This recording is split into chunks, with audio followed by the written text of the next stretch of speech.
when it comes to racing, your coach is going to bring about this wealth of experience and knowledge and push that right into you.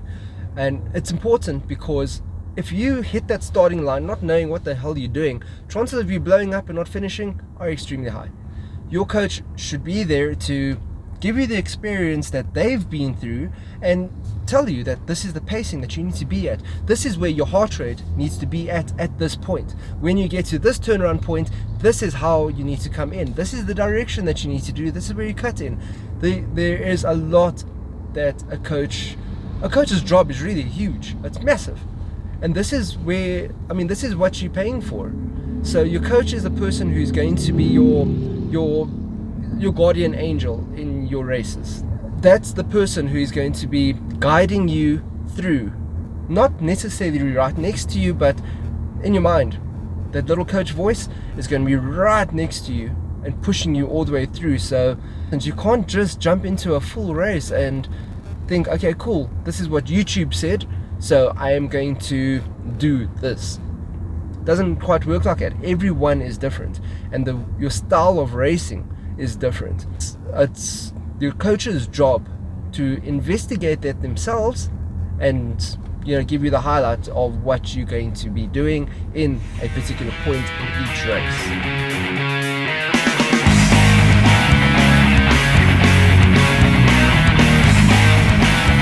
So, to coach or not to coach? I started out without a coach. I downloaded my programs on the net and I just started gunning for it. The problem with that is I didn't know if what I was doing the right thing or not. I assumed as much, so I just kept working and grinding and grinding. The problem was I was getting a lot more tired, I was a lot more injured, and I wasn't getting any faster. I started swimming in open water. I was terrible. I just could not make it. You always get this feeling of like Loch Ness Monster coming up and grabbing you and pulling you down, swimming in a dam and you think there's sharks. I think I'm exaggerating, but this is the feeling. It's scary as you don't know what you're really doing and you're splashing up and down all the way trying to get to the buoy. I struggled a lot. I just could not get there. Getting to the end, grabbing onto the buoy, holding on for life, and just stuck, completely panicking, heart rate through the roof, zone 5s. I just could not get that right. I started off with a coach and I swam. Exactly the same thing was happening all the way to the buoy. But what helped though is when I turned to my side, my coach was right there. And then she actually helped me. She calmed me down mid-swim, mid-water, and just that small little whisper, you got this, you're on your way, you're almost there. That small little coach whisper really helps. And you actually find that she was following me all the way up and down, just making sure I was okay. So having that small little safety net in a coach really helps you. Due to the volume of training that you do, the loads keep increasing, it gets more and more difficult, it's just never ending. It's very common for athletes to have a mini meltdown. And you have to constantly negotiate with your mind about what you're doing and why you're doing this. And more times than not, you have this freak out, this meltdown of what the hell am I doing? I don't know what I'm doing with myself. Why am I doing this? This is ridiculous. It's crazy. Why am I up at 3 o'clock in the morning doing a stupid run in the cold? That coach's whisper that I mentioned previously, that small little sentence that a coach is able to, if it's a good coach, is able to whisper into your ears, is enough to build you or break you. So if you have yourself a good coach, that little coach's whisper is enough to actually pull the positivity that's hidden right down deep inside your soul, pull it out and implant that straight into you and actually give you the best run at 3 o'clock in the morning. That's how I chose my coach. So I did look at the certifications, the diplomas, and all of that other piece of paper garbage. Okay, not garbage, it is important. However, something that is a lot more important is a coach's ability to be a coach. And it's the ability to be a human, to be transparent, to read their athletes and see what's actually going inside the noggin, you know. Those abilities you don't find in anyone, and that is where the strength comes from. So if you have a coach that can pull out the best of you just by a small little whisper, that's a good coach. I have with me my coach. So our whole week has been about coaching, to coach or not to coach. So this little clip is going to give you a little insight on what we have to go through on a daily basis and how we work as a team. So triathlon, as we mentioned, is a sport of one.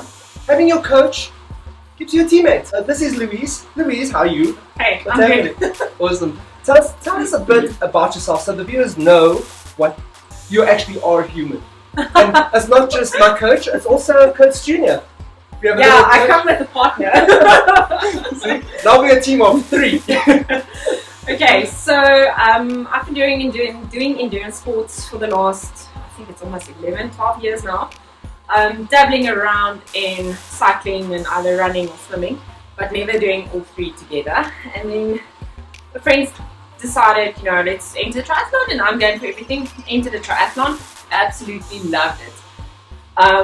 I was still studying at that point, doing my master's degree in psychology and then working full time. So I had to juggle training for triathlons and full Ironmans while working a 15-hour job, which is not fun. So it meant 4 a.m. mornings, getting to the pool, doing the swim, going to work, working the whole day, training again in the evenings.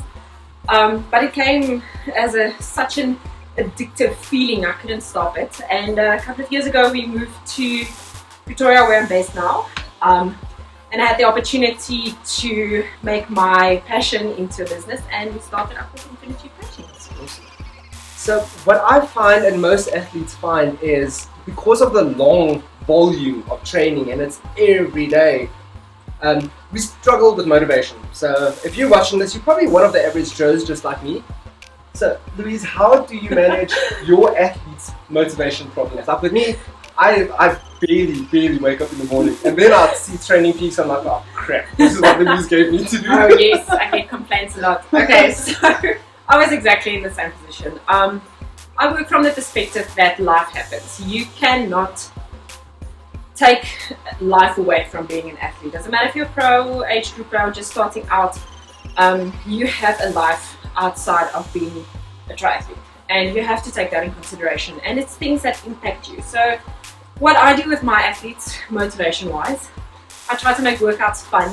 I try to keep it new, I try to keep it challenging. So for every boring workout, like the one I'm doing now, Zone 2 ride, I had to do this interview now because I wanted to catch you mid-bike.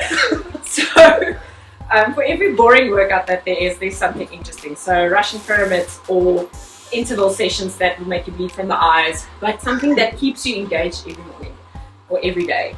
And then I monitor my athletes really closely. So if I see on Training Peaks that there's red blocks, then I'm going to give you a call. I'm going to send you a message and say, listen, I see that there's a lot of red blocks.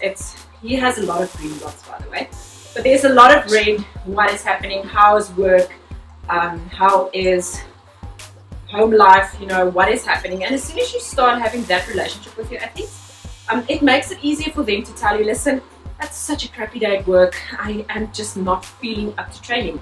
And then as a coach, I understand that because I've been in that position. I've had the 15-hour work day plus training, and it's fine to miss a workout because you're just emotionally too exhausted to get there, and that's fine. So I try to relate to all my athletes as far as possible and try to understand them. So getting a new dimension into understanding the parents in my different kind of athlete.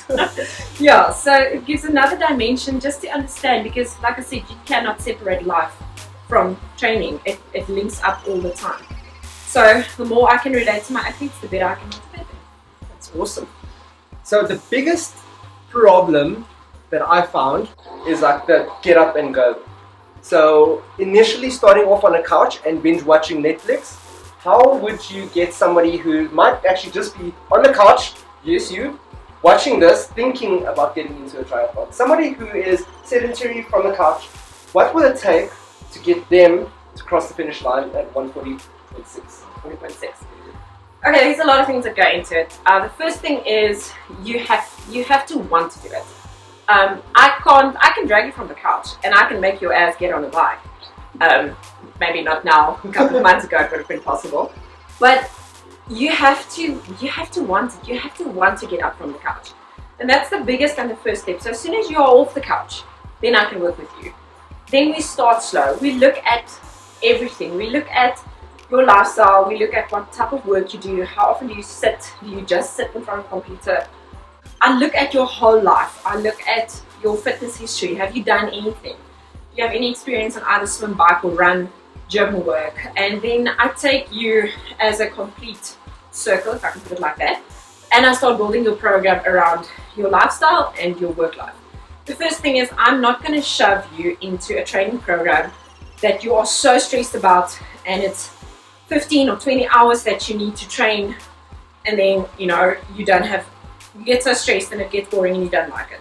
So I want to build your program around you as an athlete, and then I also want to build a program around your weak points. So we do evaluation around bike and swim evaluation.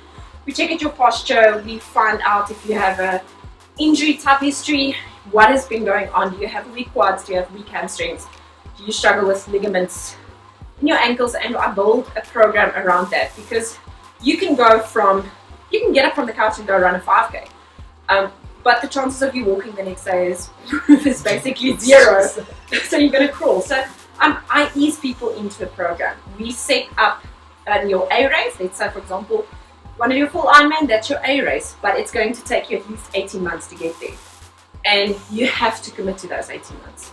And then in those 18 months, we get little chunks of races that we do. We get a B race and a C race and a D race. So we get you to do a 5K park run. Yes, you're going to walk the 5K park run, it's fine. But the next one you're going to run 2.5Ks of the 5K. The week after that, you might be able to run the 5. So we build you up slowly to make sure that there's no injuries, because injuries happen in our sport.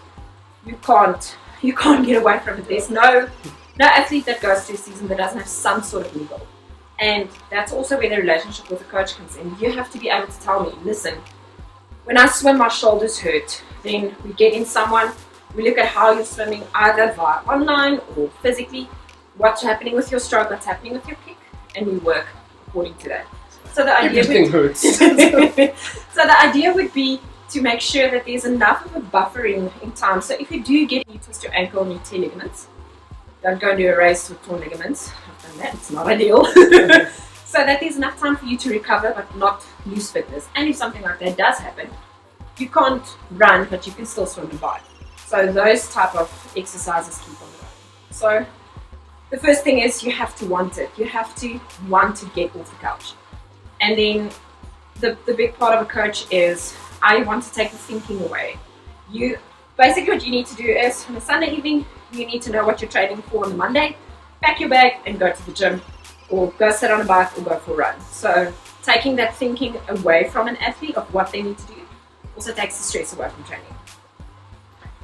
That's in a nutshell, but also honesty plays a really big role. I'm going to tell you from, it's going to take you 18 months, 2 years, a year, depending on where you are in fitness. So there's no quick fix to get from a couch to full Ironman. You have to do the work. So and you have to be patient.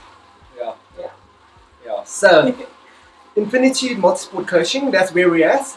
If people out there want to get hold of you, how can they start? Where can they find you? What platforms do you use? Okay, so I use Facebook, Twitter, and Instagram. I have a website as well, so www.infinitudecoaching.com, where you can get all the information, little bios about the coaches, the services we offer, the packages we have. And then you can find us at all the local events based in Gauteng. So everything that's hosted at the Cradle, we're usually there. We're at the Bella Bella events, Germiston. We're at the major big events as well. We have a branch that's in Mums on Toti that's launching pretty soon. So we're basically everywhere. You just need to look for the Infinitude logo at events. And if you can find us on Facebook, drop us a message. We're always keen to answer questions from newbies to people that just want to either bike or just run. So we're open for everything. Awesome.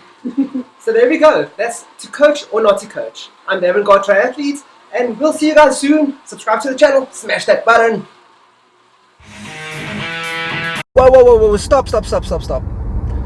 I almost forgot it's August, which makes it Women's Month. A month entirely dedicated to the beautiful, lovely women all around us. And thank you ladies so much for surviving our tri journeys with us. We honor and cherish you, and we love you to bits.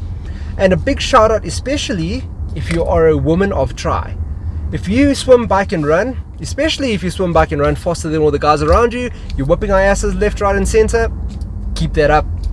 This month is all yours. In honor of Women's Month, follow these hashtags. They should be somewhere on the screen right now. And it's all for you. I'm the Avant-Garde Triathlete. Cheerios.